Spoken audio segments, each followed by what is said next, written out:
All right, we've got another banger of an episode, people, and possibly one of my favorite episodes of the entire show. Again, I'm the more I rewatch this season, the more I am not understanding the criticism towards it. Season 7, Episode 3, The Queen's Justice. It's a big episode. This is one of the biggest episodes of the show for a whole lot of different reasons. Pat, you got anything to say before we get started? Hey, Dom, I think you, the Talkin TV family that's Talking Thrones with us here today, can agree with me that, hey, this is the Queen's Justice. There is no justice until you release Season 8, the Snyder Cut of Game of Thrones.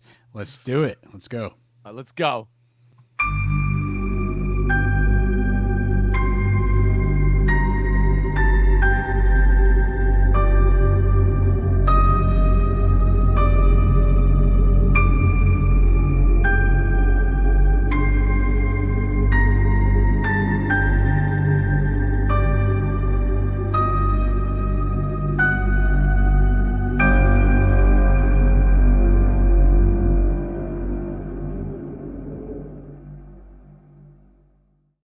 What is up, Talking Thrones fans? We're back, Season 7, Episode 3, a monumental episode of the show. We're past the setup. We are on full-on fast pace. The action is picking up. We're into the main crux, the main trajectory of the season. We have one of the biggest meetups of the entire show that has been built up over 7 seasons in this episode, that being, of course, Jon Snow finally meeting with Daenerys Targaryen, to the two people who have been slowly built up in the background as the two centerfold characters of the show. And it is ultimately their meeting in this episode that determines the rest of the course of the show. Pat, going into this episode, after kind of the first two, which were really, really good as far as setup goes, but they were still pretty much like kind of traditional as Game of Thrones setup. Now we finally have one of the biggest confrontations that we have in the entire show. Do you think they lived up to the hype?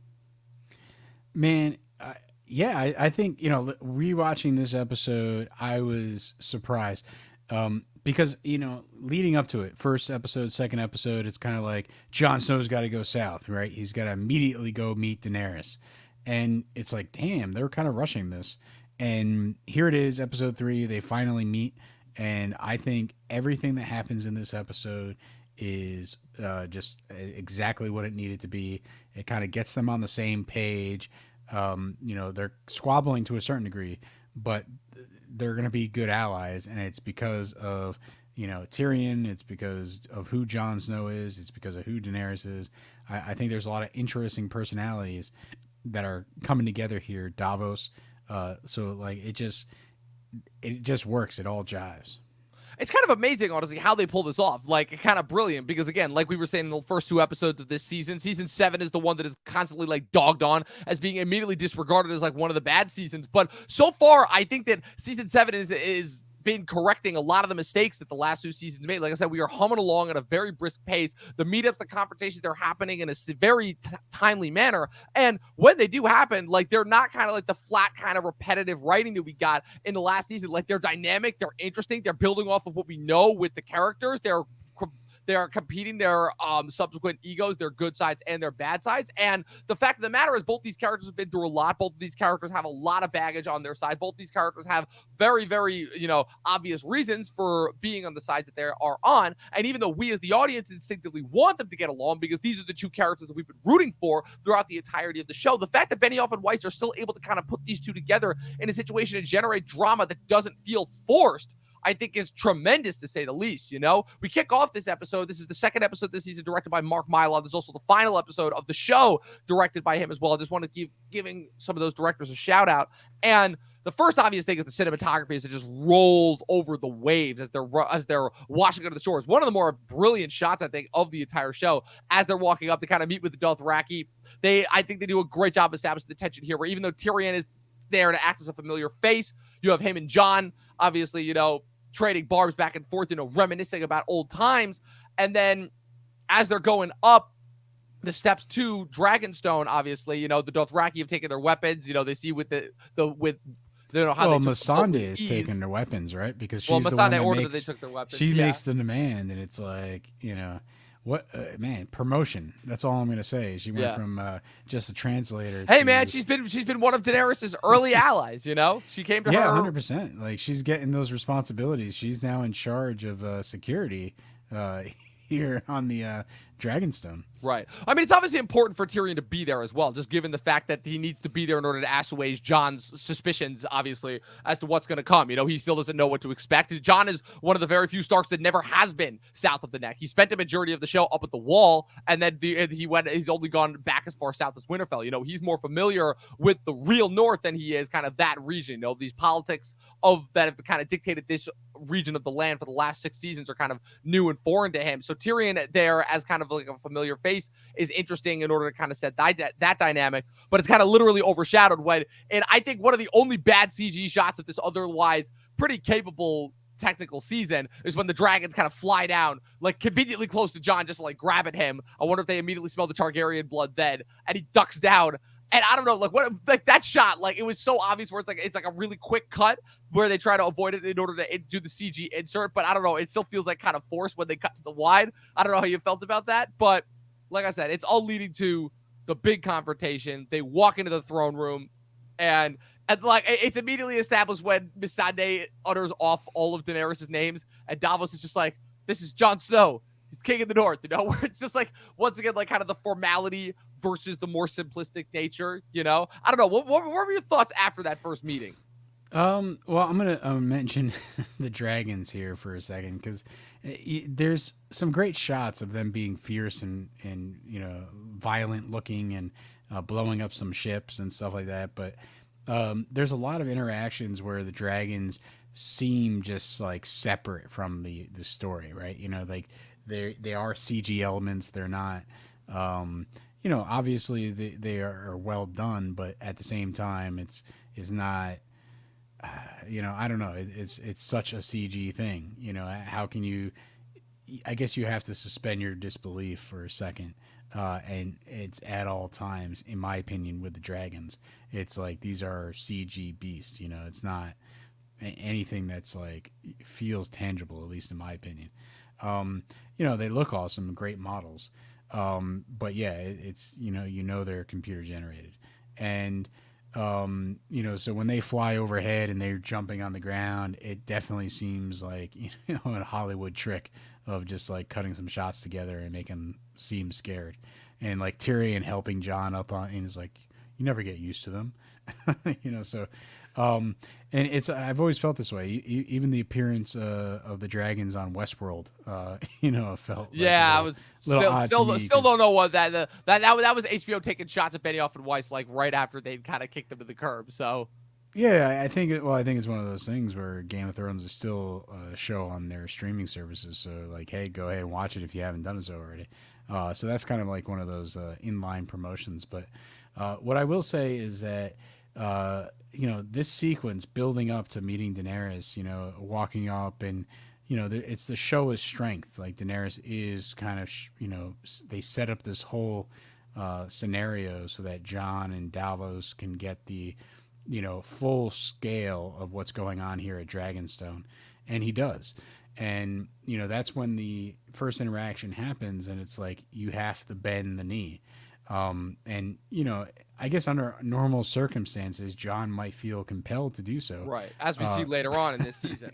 Yeah, but like, listen, this ain't a normal circumstance. I understand you're here to conquer people, but you haven't actually gone after King's Landing because you don't want all these innocent people to die. So it's like, you know what? I don't believe you're that type of queen.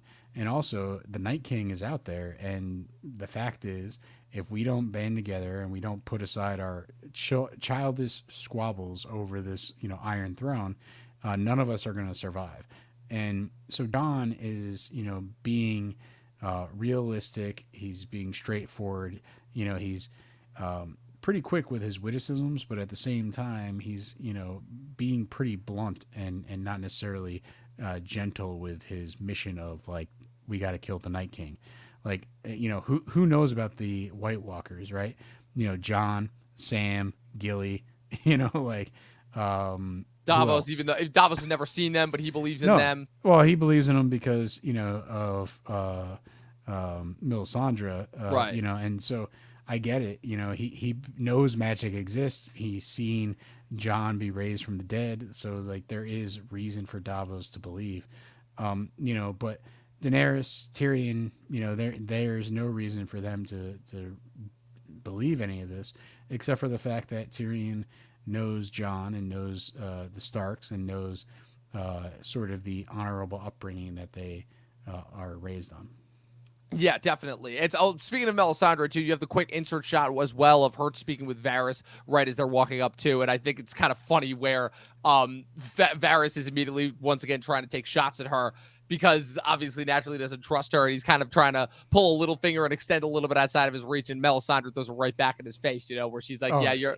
Such a great scene. Great scene. Like it's kind of, once again, I am mystified. This kind of stuff mystifies me when people look at this season and are like, "Oh, this is one of the worst seasons." Like this is writing to me that is on par with the first 4 seasons as far as like, again, it's all the intrigue, all the mystery, everything that made us fall in love with these characters in the first place. Where Melisandre once again is able to like kind of turn up the mystery in order to overcome Varys's kind of the usual like kind of knowledge base where he's like, "Oh, what's it called? We're both kind of common feeders. Once we get that little stretch of power, we can never let it go." And Melsa, Yeah, basically, I'm going to say I think what happened with the show is season 6 ended, and then there was the extended break between 6 and 7.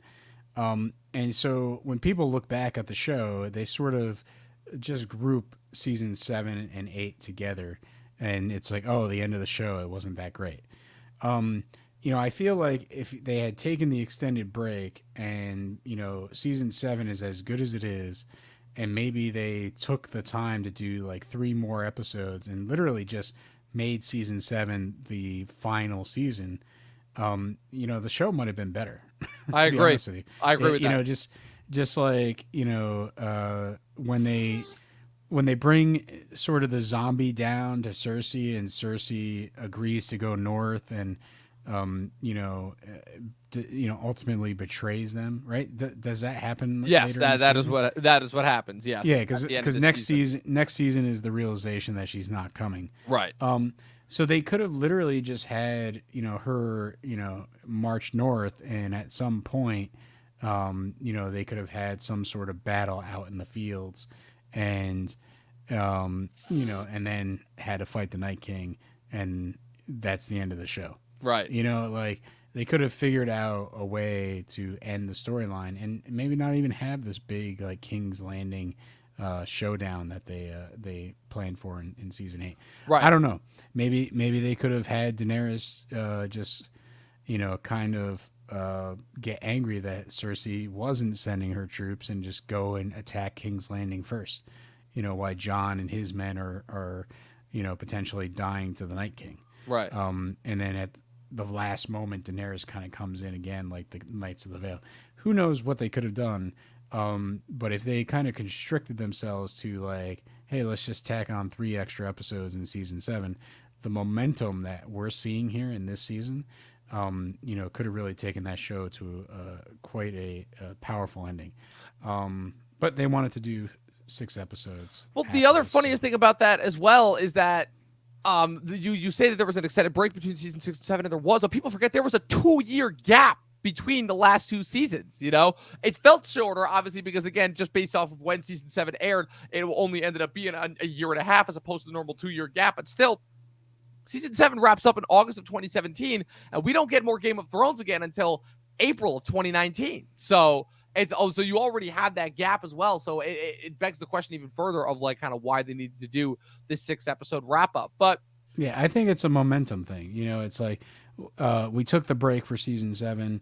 We have this great momentum, and then all of a sudden, like you said, it's another break, and it's not quite what we expected. So we'll see. We'll get to season 8 when we get to it, but there's something here with how they decided to break up the ending of the show, being really the core reason why people remember season 7 with season 8 and, being, the end of the show, that's kind of wasn't so good. But the initial point is that season 7, every time that I watch it, this is the third go through, it basically surprises me. It's really, really, really refreshing, and enjoyable to watch. Yeah, it's kind of nuts. Like I said, it's almost like Martin came back with a vengeance. The only other big point that kind of comes from this encounter, because I feel like we've covered all the important bits, is the scene where Davos almost accidentally reveals Jon's death and resurrection, but Jon stops him from telling it. You know, He pretty much does. You know, because it's another one of those moments where it doesn't necessarily really matter in the end. You know, like you think that it's going to be some big revelation as far as, you know, whether it's going to affect Daenerys' future potential alliance with Jon, but it doesn't. She just, you know, he kind of covers it up again in the 5th episode, like, you know, like it was just, a metaphor, for lack of a better word, that it was a figure of speech. Yeah, he took a knife in the heart. And then she sees the scars, like, and then she sees the scars and beyond the wall, and is like, oh, okay, so he literally did take a knife for his people. But like, it doesn't end up like coming to a conclusion. Like, if the purpose is to like make Daenerys like fall for Jon on an emotional level, because that's ultimately, I think, another weak point that kind of comes from it, you know, is that the setup here is really good as far as they do a much better job of establishing Jon and Daenerys' relationship that I remember. But it's kind of the payoff of how that comes, where it's like, it feels like once they're actually together, it feels like they're like oil and water. They just don't mix, you know? And I feel like the fact that this was building to, more of a romantic relationship than like a major political alliance, I feel like. And obviously, yeah, that goes hand in hand. But I don't know. That just felt like there was something kind of offhanded and missing about that final statement. So, yeah, well, I think they could have set up the whole relationship marriage thing better. They kind of set it up with the fact that, you know, Daenerys is leaving her mistress behind, right? Right. What's his face? What was it? Dario. Dario, yeah. So wow, they it's only been 3 episodes. You've already forgotten his name. Hey, he's gone. Out of sight, out of mind. You know, yeah. Dario is just part of a council now, ruling Marine. He's not even the ruler, right? Our governor or whatever. So you know, the fact is, like, you know, they set it up. You know, she's going to go into the Seven Kingdoms. She's going to obviously conquer a lot of different areas, but ultimately they leave the door open. She's got to marry someone and strengthen the alliances. Otherwise, she's not going to be able to rule the Seven Kingdoms. That's the whole reason for Dario being left behind. And, you know, this is sort of seemingly, you know, the build, right? You know, that Jon's going to sweep her off her feet, so to speak. You know, and there's going to be some sort of romance, or maybe she's sweeping Jon off his feet. Who knows, however you want to put it. But the fact is, you know, this is that storyline. It's an extension of what comes from previous seasons. And, you know, they could have planted those seeds a lot better. You can have maybe Tyrion, when he's back channeling and talking, maybe he could be whispering in Daenerys' ears, like, you know, he might not be a bad marriage candidate. Well, I mean, in a strange way, that's kind of exactly the role that he does end up playing. Because as we see, obviously, Tyrion, it's very clear that Tyrion has both Jon and Daenerys' best interest at heart. He clearly understands that this is an alliance that could benefit everyone involved, you know, for him in particular. And so he is trying to work to the benefit of that. It clearly shows when he tries reaching out to Jon after, you know, they're forced to kind of end their meeting after Varys informs of the Greyjoy attack. And Tyrion tries to make Jon see things his way. Is like, you know, forget about the army of the dead for a second and understand that this might be the best way to get that. And, you know, and maybe the best way to get it is not by being blunt, you know, where he's like, I particularly love the line where he's like, oh, why don't you figure out what to do about my missing fleet, and I'll figure out what to do about your army of dead men, you know, kind of schmoozing Jon and teaching him a little bit about the politics, you know, having the chance to advise Jon in a way that he maybe attempted to advise a lot of people back in season 2 that just weren't interested in listening to him, you know. That's another thing that I like about this season. It almost halfway redeems Tyrion, you know, where he actually is shown to be like an effective and intelligent and capable ruler again. You know, yeah, this is probably one of my favorite scenes Tyrion's been in a long time. And it's because, you know, he's back with Jon and he's giving him advice and he's giving sound advice to Daenerys. This whole idea of back channeling here, trying to get the two sides to meet somewhere in the middle. It's what he's good at. It's what his character has been known to do in past seasons. Like season 2, right? He was, you know, doing things left and right. You know, he sent, you know, what's his face, the head of the Night's Watch at the time. Janice, yeah. He sent him to the Night's Watch to get him out of the way. He was making firm, decisive decisions, and, you know, it worked positively for his cause. And that's what seemingly this scene is doing. We see it within this episode that his back channeling sort of brings the two sides closer to some sort of agreement. Yeah, 100%. And as we see, it is ultimately the beginning of the relationship as he's able to kind of come up with the idea of the dragon glass, where he's like, okay, if you need this alliance, I mean, I need something that's going to show good faith on both sides in order to start off with, And so he obviously comes up with the idea to, once learning about, the other reason why they came to Dragonstone to mine the dragon glass. He's like, yeah, start by, at the very least, if you're going to keep him here, let him do one of the things that he set out to do when he came here, which was to mine this dragon glass as a weapon. He's like, it's useless to you. You didn't even know it was here, which it still makes more sense that Daenerys was able to figure that Daenerys did not know that there was dragon glass on Dragonstone, rather than Jon, who again was told by Sam, who should have already known, since Stannis had already told him 2 seasons ago. But again, we're not here to litigate or debate the problems with season 5, which the more and more I think about it is starting to become the worst season. But the biggest thing that's established here is we're, basically put a small step forward in order to move towards a bigger, towards a bigger alliance. And you also have the scene, where obviously they meet at the end, close to the end, before Daenerys starts planning her attack on the West, where she grants it in person, obviously, but she also kind of gives him a subtle warning as well that they're not necessarily on good footing just yet, but ultimately it is, I think, it is probably one of the first negotiations in Game of Thrones that has ever come to like a fruitful and slightly manageable end. It's kind of almost alien in that sense. But yeah, I like the line when Jon and Daenerys are talking in the throne room, and it's like, "Am I your prisoner?" And it's like, "Not yet." Like there is sort of this back and forth between the two of them where they know the deal, they know what's at stake. And they are being open and honest about their position relative to each other. Yes, absolutely. So let's cut to the next couple scenes. Like I said, we really only have one other major sequence. The rest of these are kind of just brief scenes before we get to the final battle of this episode, which I think, again, is just another brilliant twist. Like I said, that's the other thing, too, about this episode. This episode is structured really well, where the first act with all the Jon and Daenerys stuff is structured really well. Then the middle act with the Cersei and King's Landing sequence, and then how it ends, obviously, with the kind of twist on Highgarden. It's just ultimately, it's brilliantly executed from start to finish. It's just such a fully well fleshed out, thought out story. And the ending, and the fact that they pull off the ending without actually having a major action set piece, is kind of brilliant. But so we cut quickly to the narrow sea. Theon's pulled out by the one Iron Island ship after the attack in the last episode, and he's given the business. It's a quick scene, but it's so impactful. Yeah, I looked at the notes and I'm like, Theon is rescued. Like, whoa. You're like, what? Did I totally forget that scene? Like, it definitely happens quick, because it's not really, that memorable.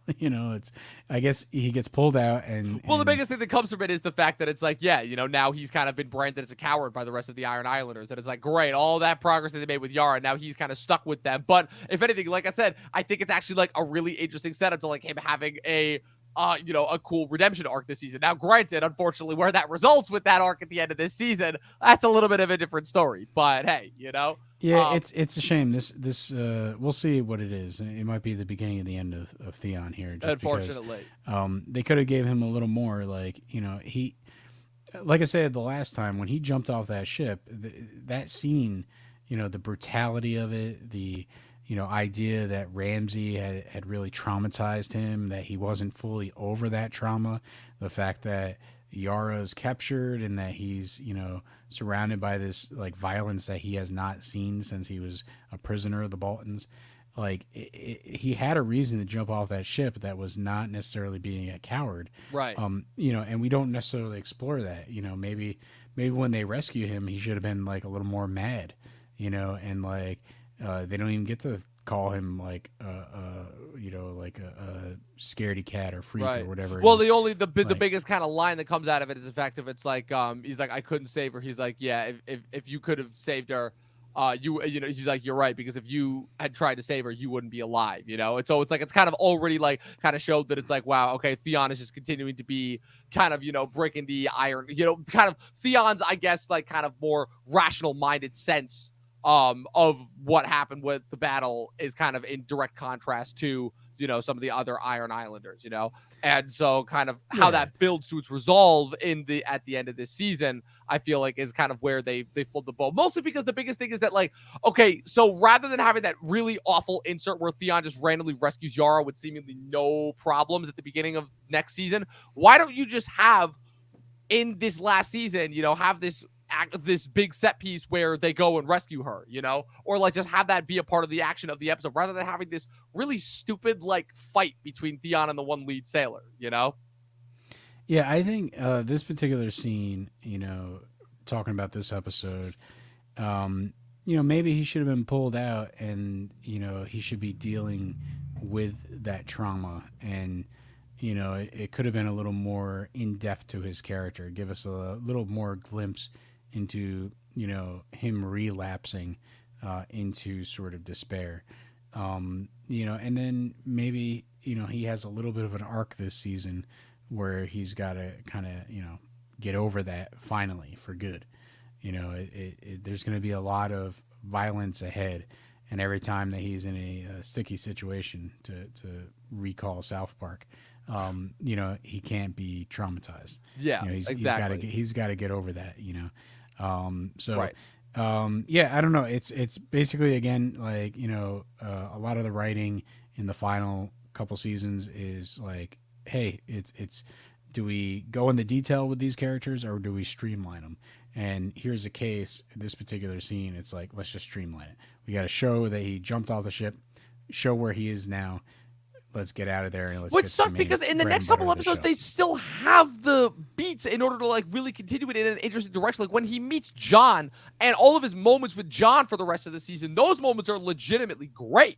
But it's the fact that they kind of like delay it for 2 episodes, like he's not in 2 episodes, and then they kind of like have him at the Grand Dragon meeting, and then that stupid scene at the end. It's like, okay, why didn't we do anything here? You could have done so much. Yeah.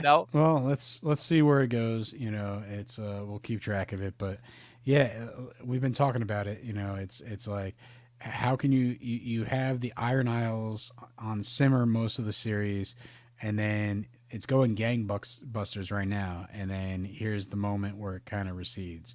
It's like a really fading heart monitor, It's like brief blips throughout, and then boom, it shoots up once, and then back to brief blips. We'll see how it goes, but let's get to the main. Let's call it the middle crux when the music's over, right? Yeah. It's, whatever. Well, let's get to the middle crux of this season, of this episode, I should say. The main centerpiece of this episode, King's Landing. This is probably the last time the King's Landing is as awesome as it should be, where again, it gets back to like really a lot of the political intrigue, a lot of the character deception, a lot of like some really brutal character stuff. And it's kind of crazy because this is one of the most brutal and gut-wrenching scenes that I've seen that is kind of on par with little to no blood or violence. It's kind of amazing, actually, how they pull it off, where Euron parades them into the city, basking in the glory. He's just being a total showboater, celebrity hog, drags him into the throne room, throws the sand snakes at Cersei's feet. Cersei officially makes the alliance. Before we do that, like just the march through the city, like, oh yeah, the people of King's Landing now very reminiscent of paying off from Cersei's Walk of Penance work. Exactly, they have the rotten vegetables and they're pelting these prisoners, and so it doesn't really matter who has the power. Who's flexing it that particular Sunday? If you're marching someone through the streets, whether they're naked or in chains, it's time to take your rotten vegetables out and just toss it at them.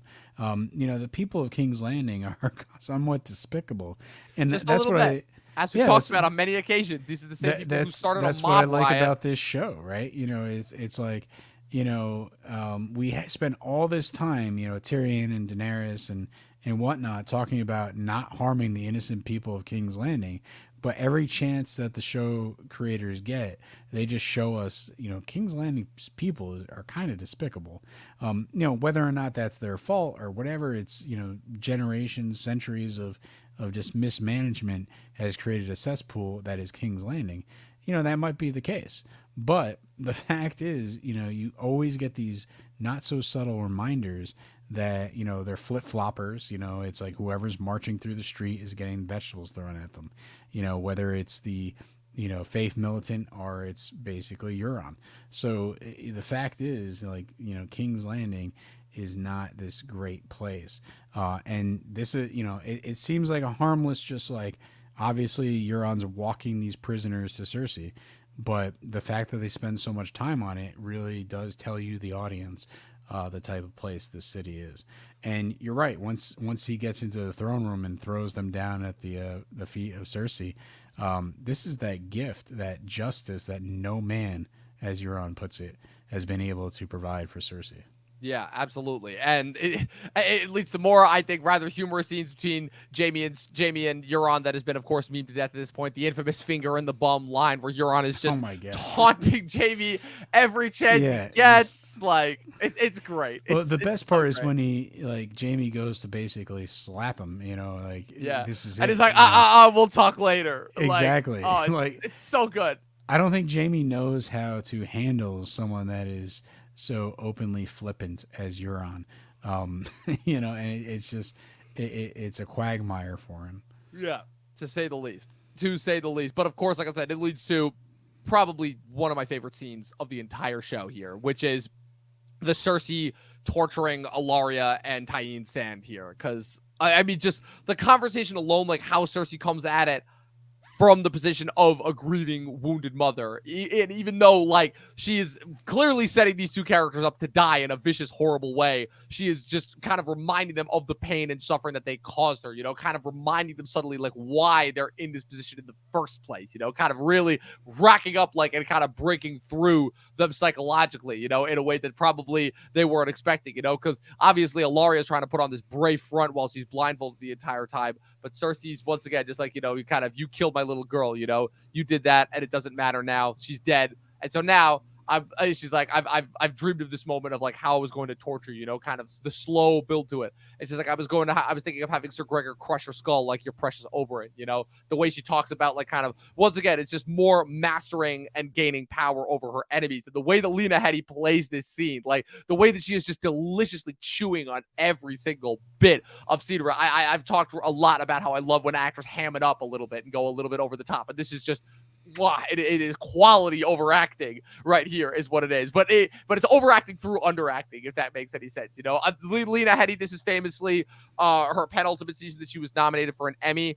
She was nominated for the last 5 seasons, started with season 4, and if you ask me, she should have won here. Like I think it was Standy Newton that won the Emmy here for season 2 of Westworld, and I'm like, no, this was Lena Headey's to lose completely. This is the best performance she has ever given as this character, and the way the scene wraps up, it's even more twisted, where rather than come up with some vicious, brutal way for them to die, her solution is to poison Tyene in the same way that Ellaria poisoned Myrcella, with the same poison. I believe Qyburn calls it the long goodbye, and then force her to sit there and watch as her daughter slowly dies in front of her, the same way that Myrcella was taken from her. It's not even that, because she's gonna die. Right. But then her body and corpse are going to rot away into the dust. Yes. And, if you refuse to eat, we'll force feed you. And, it's just, the fact is, like, I don't know how old, she is at this point in the story, probably in her 30s maybe. And who knows what lifespans are, but like it could be another 20 years, maybe 30 years, whatever, however they kind of care for her. She could be in that prison cell kind of staring at the spot where, her daughter's body has withered away and broken down and disappeared. Who knows? Obviously if you have a dead body in the cell, that brings disease, maybe some rats, maybe she dies early. But the punishment is long-term enough. And to think about it, just like, how long are you going to make her sit in that spot? Really trying to come to grips with the position that she's landed in, which is, just definitely one circle of Cersei's hells. Yeah, one of many. And like I said, it's one of the most brilliantly written scenes. I love Qyburn's little reaction too when she asks him, it's like, Qyburn is the most brilliant man I know. She's like, how long will the poison last? She's like, difficult to say. It depends on the perfect. Qyburn is always just a complete robot, completely about the anatomy, but it's just the fact that he is just as twisted as Cersei is, and the fact that like kind of they formed this such interesting working alliance where Cersei, that their kind of twisted natures allow them to understand each other, where Cersei gives him complete free reign as long as he is completely loyal to her, and so far he has proved to be the most effective person in her arsenal ever since she kind of brought him onto the small council way back in season 5. I'm just replaying the scene in my mind, and the idea of like Cersei like squeezing Tyrion's face, such a pretty face, and it's like you're gonna see it turn to dust, and just. And what's even worse is that the man. minute that she kisses Tyene, like Ellaria knows exactly what it's watching, and the look on her face, like the facial acting there, I'm like, and we as the audience know it's finally using the dramatic irony that has been built up over so many seasons of storytelling in one scene, and it works brilliantly because we're all like, oh shit, when that happens. It's the first like oh shit moment with absolutely no blood spilled or anything like that. It's man. The thing that's kind of weird about it is they're pretty chained up, and then after everyone exits the cell, they're like trying to hug each other, and it's it's even more torturous. It's like I get it. You must be in a panic, but like they just have not assessed their situation. It is wow. It is like just creepy, that sequence. And I think that's the we talk about the bad guys, right? You had Joffrey, and he's such an evil character, but then you have Ramsay, right? And oh my God, he Joffrey is like a kindergartner throwing a tantrum compared to Ramsay. And then you basically have to set up one of the next big bads, which is Cersei, and how do you make her worse than Ramsay? You have her become essentially a domestic terrorist. You have her essentially, have Sir Gregor have his way with the Mother Superior or whatever her name is. Unella. Yeah, and then basically you have this ultimate revenge where you're going to have someone sitting in a cell for years staring at the rotting corpse of their daughter. So Cersei has, basically is the surviving, evil heel of this show. And, listen, they're masterful at directing you towards like, here's pure evil. We thought we saw it before with Ramsay, but no, Cersei has become someone that is generally pure evil. Yeah, it's like I said, it's amazingly well done. There's only so many times I could say. We only get one other brief sequence in King's Landing, which is where Cersei meets with Tycho Nestoris of the Iron Bank, who's come to collect on the crown's debts finally. And it's really kind of interesting how they utilize the Iron Bank because it's such a quick insert blinker, you'll miss it. And then it's another thing that kind of goes away where they set up where she's like, oh, don't worry, we'll be able to repay all of the crown's debts in a fortnight. And she's able to kind of once again play against the Dragon Queen. She's like, okay, so even if you back Daenerys, she's like, this is a person who has no land and is going to take forever in repaying you. If she even does repay you versus me, I can get you the money guaranteed within the fortnight, Now, if I remember correctly, because this sets up the end of this episode. Right. It sets up the end of this. It sets up actually more than we realize because it's also what gives Cersei the ammunition to kind of, be able to borrow the funds to buy out the Golden Company for season 8. Yeah. So, but essentially, because the next episode is what, the Spoils or whatever it was called. Yeah. And which is bad for the Lannister army. But they still get away with the gold, if I remember correctly. Do they though? Because that's the thing, and we'll wait and to cover that until next episode because next episode is what confirms it. But I thought the dragon lit that entire loot train on fire, which meant they lost all that gold, like all the gold and jewels, Because there's even a scene in order to show it when Bran drops the bag of gold and has to run for it in order to get to the Scorpion because the dragon's destroying everything. I can't wait. Oh, okay, wait. Well, that's next episode. If you ask me, spoilers. I haven't reviewed it yet. That's why I'm sort of trying to, put the pieces together. Yeah, get the memories to come back. But we'll piece that together next week when we cover that episode. But for now, we got to go. Right? Back to Winterfell. Like I said, we have two more brief scenes in order to discuss Winterfell and the Citadel before we get to the final action set piece. So Winterfell. Sansa's called to the gate. Yeah. Right. Well, the biggest thing. Well, first, before we get that, is that it shows Sansa like being like ruler of Winterfell, and she's like, getting everything ready, Because I think that's interesting about Sansa's rule. Sansa's priority is not on the dead the way that Jon's was. So she's just like readying Winterfell to be able to make sure that they have enough food to feed their soldiers, making sure that their soldiers are properly armed. All the Who major says basic stuff. she was born to rule? in this. Oh, if I'm not mistaken, sequence. it was probably Littlefinger just trying to usher Was more he? praise his way. Okay. Yeah, Littlefinger's usage in these next 2 episodes is kind of funny, where it's like Littlefinger is like trying to, he's like, yes, I have Sansa all to myself now, and then kind of Bran and Arya show up, and he's like, well, crap, now I have, because listen, I really enjoy the fact that she knows what to do. There's also another line of dialogue where Tyrion's like, hey, how's Sansa? It was a sham of a marriage. It was never consummated. I didn't ask. All that dialogue back and forth. And Tyrion goes, oh, she's smarter than she lets on. And Jon just replies, she's starting to let on. Yeah. and like that's a really awesome line that's peppered in this episode. Yeah. That's tied here with Sansa visually ruling Winterfell. And, it's very subtle. Like, this is a moment, I remember those 2 distinct moments of Sansa's character in this episode, whereas Theon being pulled out of the drink, I don't even remember watching that scene. Right. And I just so brief blinker, you'll miss it. Yeah, I literally recapped the episode yesterday. So like, 24 hours later, it's like, I didn't care.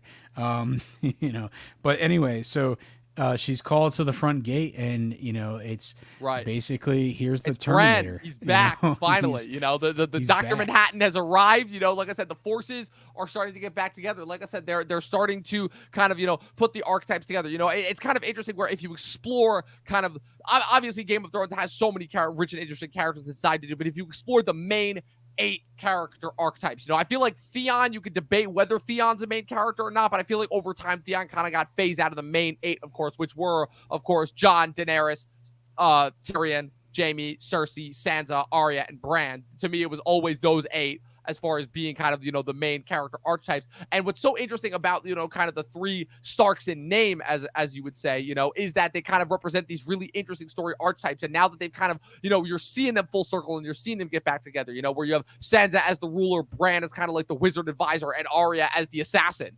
It's kind of really interesting how they forge that dynamic up and together, how they kind of rebuild the new Stark name in Winterfell. And this is the beginning of that. I think one of the most interesting things that comes out of this sequence is that for all of her talk and for all of her subjugating and undermining Jon, she does prove that she is capable, and that she is, that Littlefinger, that she has indeed learned from Littlefinger, and that she is trying to put the priorities of her people ahead of her own selfish ambitions, despite being called into question on that later on in the season. And I thought that was a really awesome decision, because they could have just as easily made it seem that like, oh, she was out of her element, she had no idea what she was doing, But I feel like that would have been an utter character betrayal, and the fact that they do that here, I think, is really, really interesting.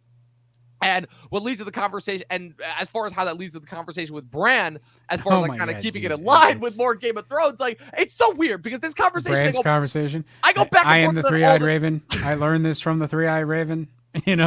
I'm sorry, man. Like I love because.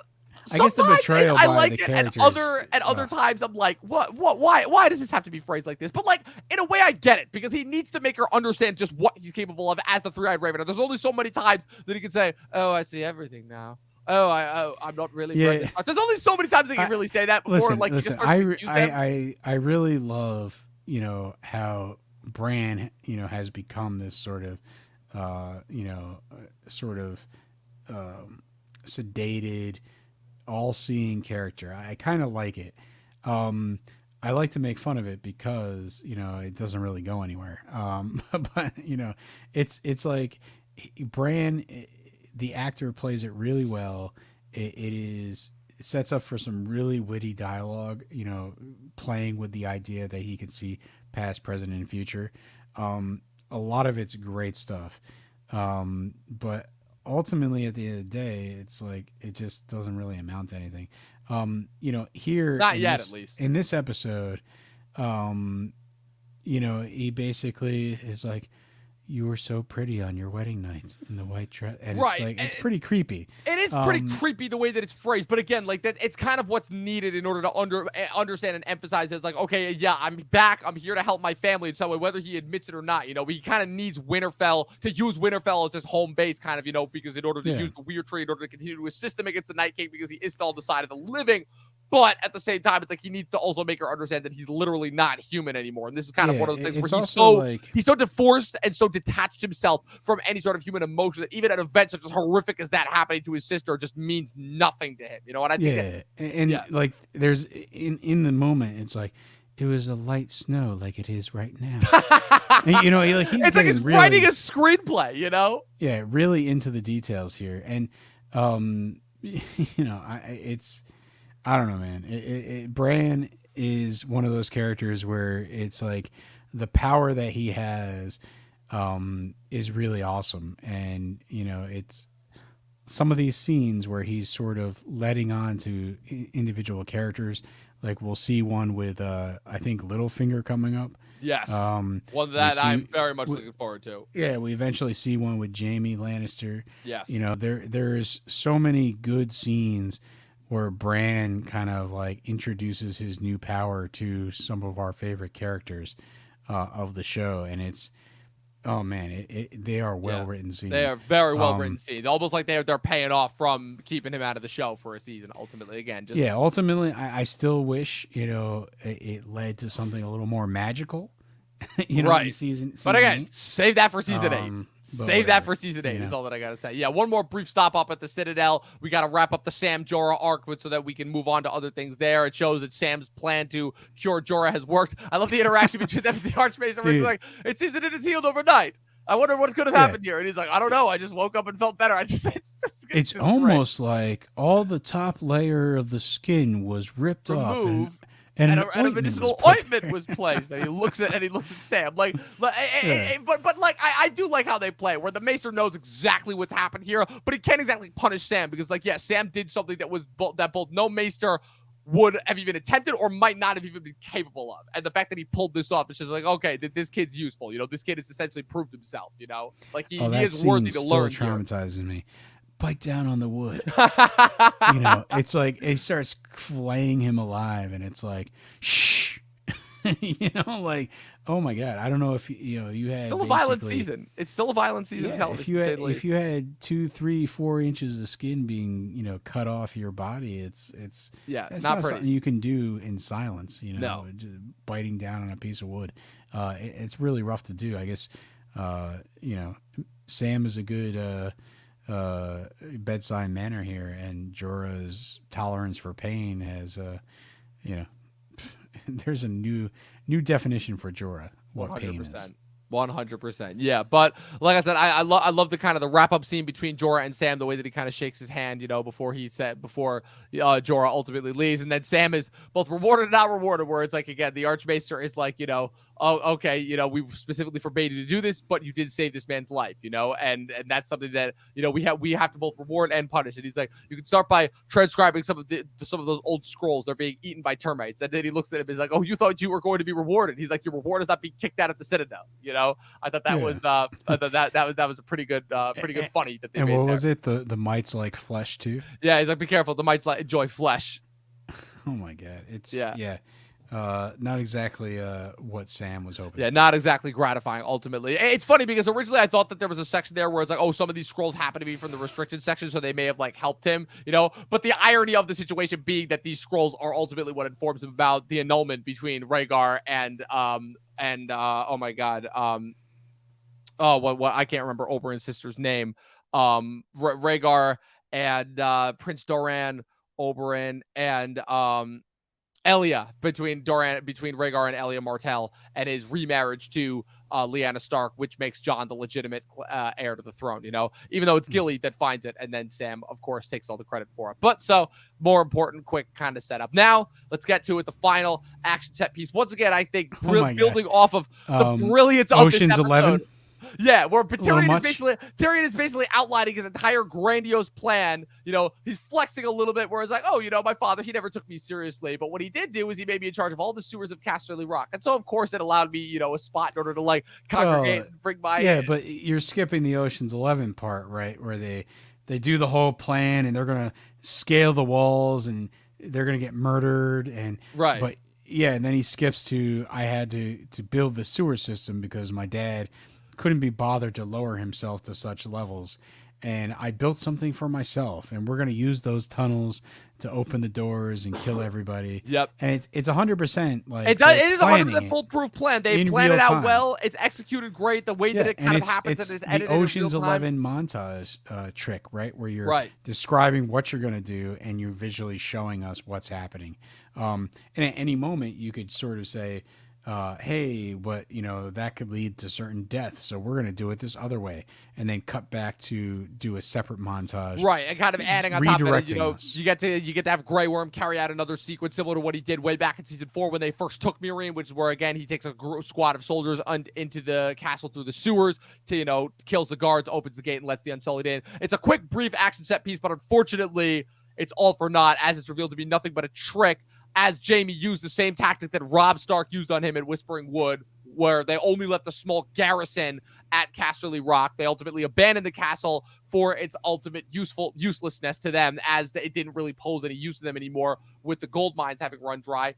You have Euron Greyjoy's fleet trap the Unsullied there, which forces them to make their way inland in order to get back to King's Landing and Dragonstone, so they have no way out of escaping. Meanwhile, Jaime takes his forces along with Bronn, Randall, and Dickon Tarly, and they attack and just decimate Highgarden, because although I think this is a little bit confusing. It's like, did Highgarden not expect any sort of attack coming? Did they just not have their defense ready? The other thing that could make sense is that they were waiting for the Greyjoys and Martell armies to arrive that ultimately never came, and so they were kind of left defenseless there after Euron's attack on them in the last episode. I think Olenna, she's sitting there in her chambers, and Jaime comes in, and it's like, well, did we fight well? And Jaime goes, as well as could be expected. It's like it was never our strong suit. Like, exactly. So this has been an episode that has been foundationally based on conversations. The first one between Jon and Daenerys, the middle one between Cersei and Ellaria, and now the final one between Jaime and Olenna. And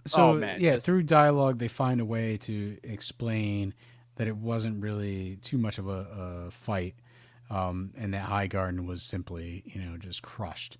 Absolutely. Again, the only thing we see is the Lannister army marching. Right. Again, they pull Highgarden. a little bit more of season 1 trickery, where we only see the aftermath of the battle. But again, we see the litany of bodies. Like I said, it does not seem like Highgarden was manned by a very large garrison. Either that, or they were just taken so unawares that they barely had a chance to muster their forces. Yeah, and this is quite possibly one of the best farewells to a character is in the show, because Olenna, to the very last minute, gets the upper hand. Even though Highgarden is captured, Jaime comes in, and it's basically like, it's your time to die, Olenna. It's like, well, how am I going to die? And he goes through all the different ways that Cersei wanted to kill her, including chopping her head off and putting on a pike, or whatever violent thing Cersei was thinking. But Jaime essentially convinced her to do poison. And before Olenna really, I guess at some point she just gobbles the poison up immediately. But before the end of the scene, she explains that, Jaime, you're sort of a lost soul. Like, Cersei has you under her control. And that's a dangerous thing. It's like, you're not really thinking the way you should be thinking. And she has she really gives him an insight into who he is. And after she drinks the poison and basically confesses that she's the one that killed Joffrey through poisoning, Jaime has this real disappointment that he could have really saw a violent end to Olenna, but he's the one that convinced for the poison, which is seen as a better way of dying. Right. So, it's almost like a last laugh that she gets. It's exactly what it is. It's exactly what it is. Olenna is a wounder to the very last, because she knows that she's lost, but she knows it's like, okay, if I'm going down, I'm still going down swinging, and she is still able to get that barb into both Jaime and by default her ultimate enemy Cersei. Yeah, but I think ultimately it's like telling Jaime that he is not a strong man, that he thinks he is, that he has been weakened by his love for Cersei. That's really personal. Like, she knows who he is, and the fact that after she drinks the poison and basically says, "Yeah, it was me that killed Joffrey. I want you to tell Cersei that." Jaime has to realize, like, she's right about my personality and my flaws, and that I am a weak person. And it's You know, it's And as it's hard, told by hard Bran to to him in the confront. beginning of the next episode, it gets to him most definitely Yeah. because he does start to It's realize that. It's And hard it's to confront essential in his reality. and it's essential for his character building as well because it's what finally gives him the extra push in order to go north with them in order to fight the dead at the end of the season. Like I said, this season really does give every character like a really interesting arc throughout, you know, kind of devolving Cersei into this monster, elevating Jaime up and kind of confronting him with the realities of his choices, you know, having Jon and Daenerys kind of meet butt heads but understand that they're ultimately fighting for the same thing, you know, for lack of a better word, the Tony Stark and Steve Rogers of it all, you know. The kind of the reunification of the Starks happening in the north and kind of how they're shelling up their forces. Like we really are seeing the characters kind of come into these really interesting positions and conflicts that are setting us up for a final season that ultimately wouldn't deliver on them. But hey, like I said, the thing that what I'll say to wrap up this episode before we get out of here is that the thing that consistently makes this episode stand out is that they're able to accomplish so much with little to no violence. Little to no violence. There's one action set piece that's proved as nothing but a distraction, and it's later results in like some poisoning, and that's it. Like there's no bloodshed, and yet we still get some of the best conversations, some of the most interesting character developments, some of the most awesome plot kind of being pushed forward moments, you know, and as we see, they pay off in a big way in the next episode as well. So that is it. That is our recap of season 7, episode 3, entitled The Queen's Justice, because some queens doled out some justice indeed. Some people got some last laughs. We said goodbye to one of the most iconic characters in the show's run, Olenna Tyrell, the Queen of Thorns herself. Pat, where can the good people follow you on the interwebs? Hey, listen, I'm going to be posting stuff on Instagram at Patrick W. Huber. You can find me there. I'll post maybe, you know, today, tomorrow, next week, who knows, maybe next month. It's when I pretty much feel like it, but you'll find some cool images there. And, you know, hey, I can't stop thinking about that Snyder cut of season 8 of Game of Thrones. Like, hey, man. Listen, Ben Affleck as Tyrion, Jason Momoa as Jon Snow. Hey, Jason Momoa was already on the show. Just bring him back as Khal Drogo. Yeah, well, hey, oh man, I guess I messed up that casting, but Gal Gadot could Gal be Gadot Cersei. I would put her as Daenerys, but she can work as Cersei. No. Kristen Bell can be Daenerys, right? Okay, you know? Kristen Bell. Why not Amy Adams? I feel like Amy Adams would be better. Amy Adams actually in the Snyder cut. You know, we can ponder this, but you know, Don Cheadle, he could be in the show. We're just throwing in Marvel stars now too. Okay. So many actors. You know, Snyder could really do a lot if he was do just a field day. given... Like I said, visually it wouldn't look that different from what we got of Game of Thrones. But you can, of course, follow me at Movie Nerd Reviews across all platforms: Facebook, Instagram, Twitter, Letterboxd, Serialized. Be sure to also follow the official Talkin TV podcast, Facebook, Instagram, TikTok, Twitter, all the above. Be sure to subscribe to us if you're listening to us on YouTube. Be sure to follow us on Twitch. New episodes are released every Friday on Spotify and Apple Podcasts. We get closer and closer to the battle for the throne. We'll be back next week with the midpoint, season 7, episode 4, The Spoils of War. In the meantime, 12 seasons in a short film, and watch more fucking movies. We'll see you guys next time.